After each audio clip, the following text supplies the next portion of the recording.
Komisiyo irashaka kumenya impamvu umwenda wa kosiyo wiyongera aho kugabanuka.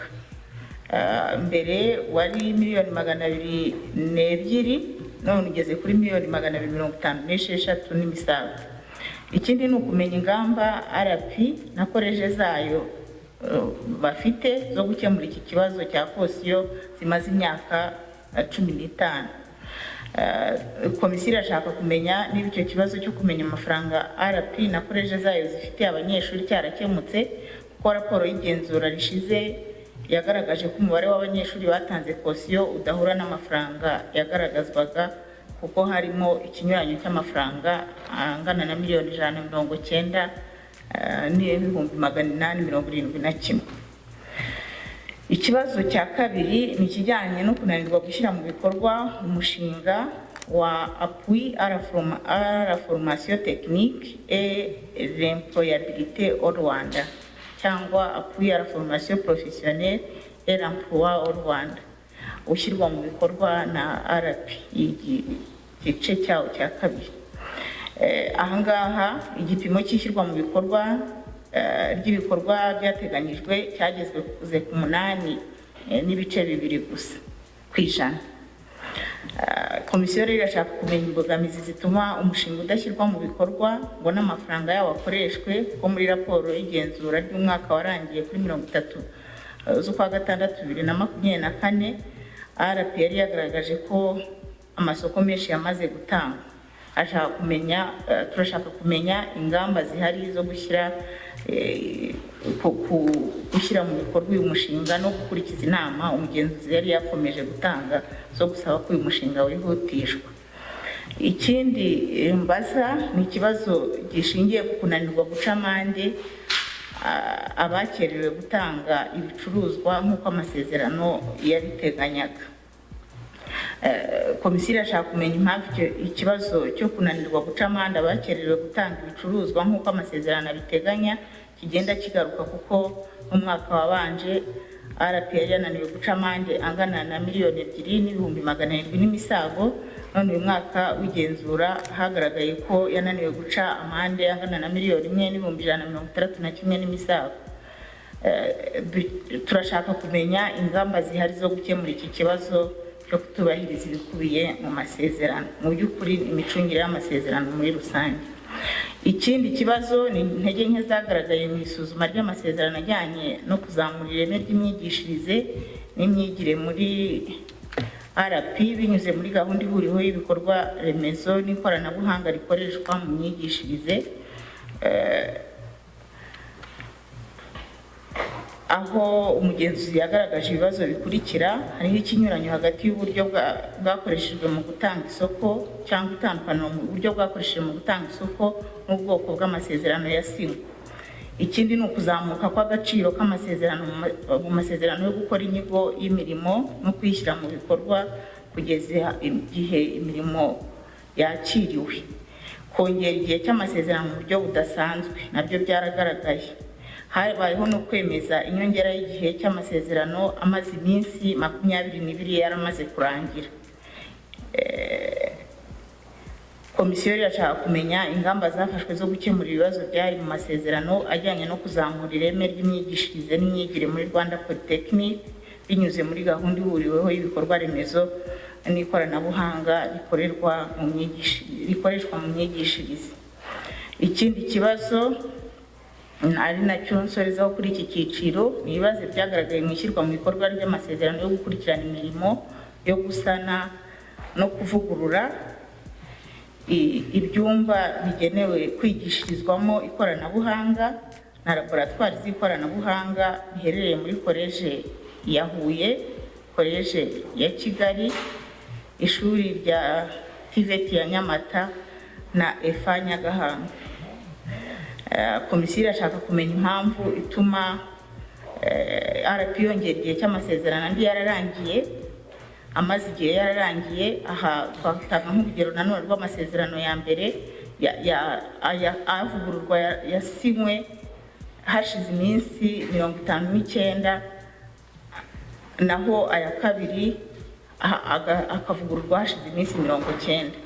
Arashaka kumenya impamvu yatumye agaciro k'amasezerano kwiyongera kakagera kuri miliyoni 107 kavuye kuri miliyoni 74,999 n'imisago, kandi bigakorwa nta burenganzira busabwe abagomba kubutanga. Numva iki cyiciro nagisoreza hanya ko Perezida. Murakoze. N'ikibazo cya caution money Honorable Claire atubajije ni ikibazo kitoroshye, ariko nacyo turimo turagenda tugikoraho kubera ko harimo data zimaze imyaka myinshi z'abanyeshuri, ku byo kubabona ngo amafaranga yabahe biragoye. Twarabikurikiranye no kuri head office na za college, hajyaho guhamagara abanyeshuri, hajyaho gushakisha amakuru aho bari. Ariko abantu mwamaranye imyaka 3 ni gute mubabura? Wagira ngo n'abantu baje iwanyu bahanyura umunsi umwe bagenda. Mwaramwigishije imyaka 3 irarangira, none mumubuze kubera ko mugomba kumusubiza amafaranga ye. Nta konte mwagiraga mu muheraho bose.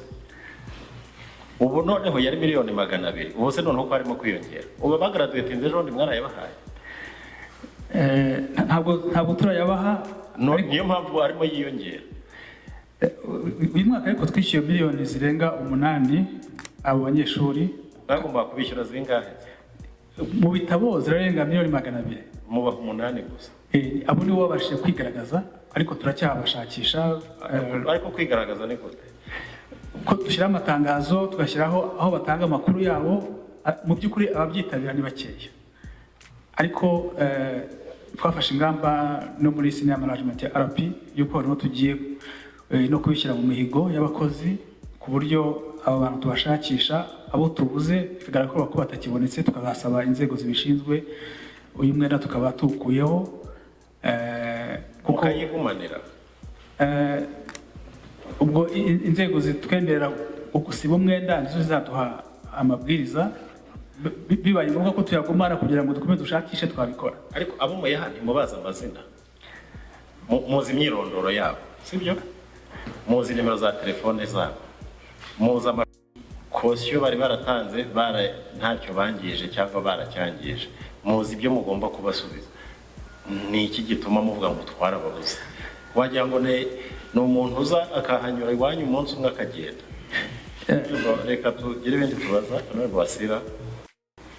Nyakubahwa iki kibazo n'ubushize cyaragarutse, kandi kigaruka cyari miliyoni 253, uri 252. Umwaka ushize mwari mwatubwiye ko rwose mufashe ingamba ikibazo kigiye gukemuka, byibura ingamba zari mwatubwiraga zagaragazaga ko hari icyizere ko aya mafaranga agiye kugabanuka mu buryo bugaragara. Ntabwo nongera gusubiramo ibyo Honorable Chair yavuze. Abantu bize ku mashuri murabazi, details zabo murazizi, ariko izo ngamba mwatubwiye havuyeho miliyoni 1 yonyine. Bivuga ngo iki kibazo kigomba kongerwamo imbaraga kugira ngo abantu batanze amafaranga ya caution ari imwe muri conditions zo kugira ngo bige bakabyubahiriza, namwe mwakagumye gushyiramo imbaraga zo kugira ngo aya mafaranga batanze bayasubizwe, kuko nta kindi kibazo kigaragara cyangwa se mwagaragaje ko baba bafite ku buryo badasubizwa amafaranga yabo.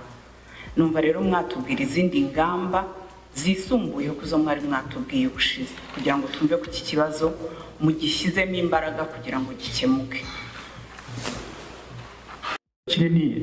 Ni data za kera usanga hari izina ry'umunyeshuri gusa, nta yindi contact ihari. Ariko twakoze inama no mu minsi yashize, tugiye kwingejiga n'abanyeshuri, tuzi ko bari linked kuri za groupe WhatsApp n'ahandi. Rwose mutwihanganire, utaha muzabona impinduka, ibyo turabibijeje rwose banyakubahwa.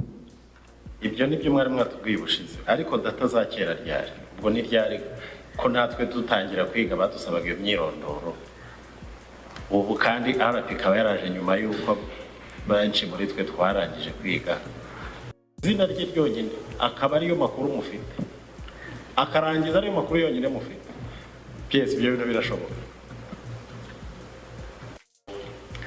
hari izina ry'umunyeshuri wenda hariho n'indangamuntu ye biroroshye guhuza n'izindi system z'indangamuntu tukabona n'amatelefoni yabo keretse habaye hari amatelefoni yenda atagikoreshwa ariko numva turi buze kubigerageza kuri level ya dufatanyije na RP twongera gusubira muri zino data tugakemura n'icyo kibazo cy'uko amafaranga yiyongera kuko yiyongera ubwo bivuze yuko hari n'ubundi abashyashya badahabwa ayo ngayo bagenda biyongeraho icyo cyo cyaba ari ikibazo ubwo byaba bivuze ko wenda n'abashyashya tutabaha yabo ariko duhereye nitubona ko mu by'ukuri ikibazo ari cyo cya data za kera then z'ubu ngubu tugahera aho tubaha ayo tugomba kubasubiza hanyuma tugasigara tugira n'ikibazo cya data za kera wenda zagoranye kuboneka ariko navuga ko turi buze kubijyamo nka minisiteri natwe tugafatanya na RP tugakoresha n'izindi nzego kugira ngo duhuze data tubone contacts zabo bose.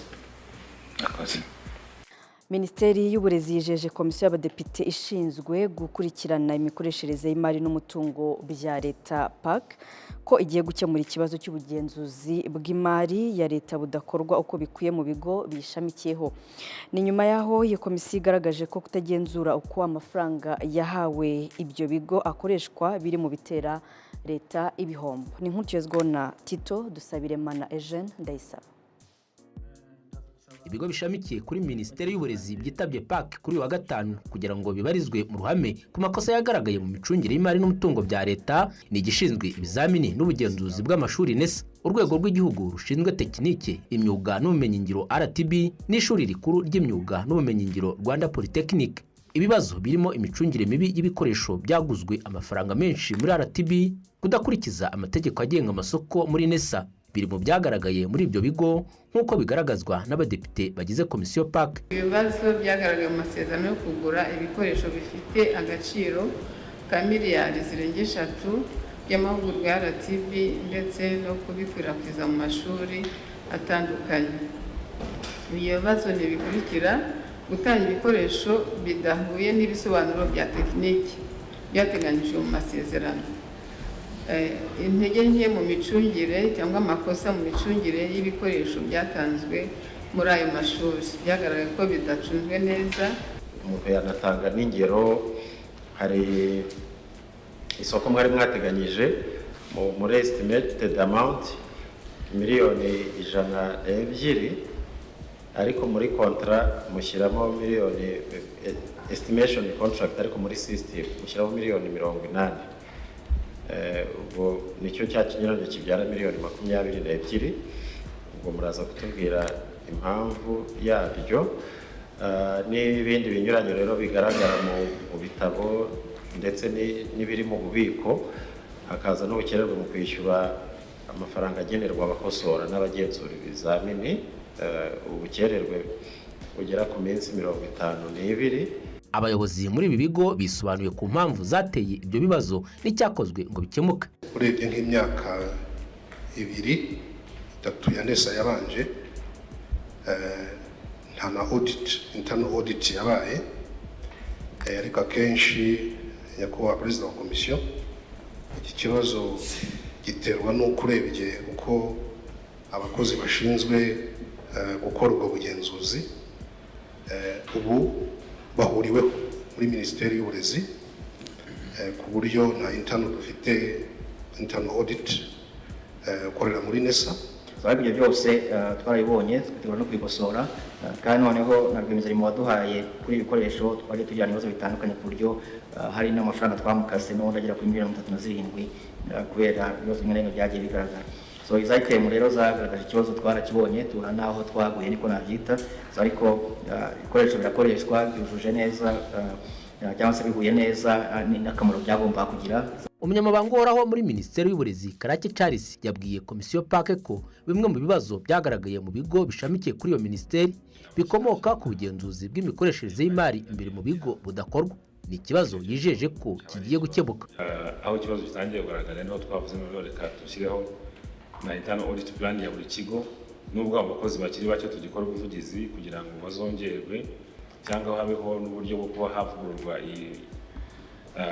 izo structures ku buryo n'ibigo byakongera bigasubirana internal audit teams zabo kugira ngo babashe kubafasha. Ni ikibazo tuzi twaganiriyeho n'abaminisitiri kugira ngo nabo bashobora kuba barimo kudufasha gukora ubuvugizi. Ikibazo ibi bigo bihuriyeho harimo kutubahiriza uko bikwiye inama bigirwa n'umugenzuzi mukuru w'imari ya leta. Ishuri rikuru ry'imyuga n'ubumenyingiro Rwanda Polytechnic n'ikigo cy'ubucuruzi kirishamikiyeho byasubiye inyuma mu kubahiriza inama byagiriwe, aho byavuye kuri 83% bikagera kuri 56%, mu gihe ikigo cy'igihugu gishinzwe ibizamini n'ubugenzuzi bw'amashuri NESA kiri ku gipimo cya 53% mu kubahiriza izo nama. Musa n'abasubiye inyuma.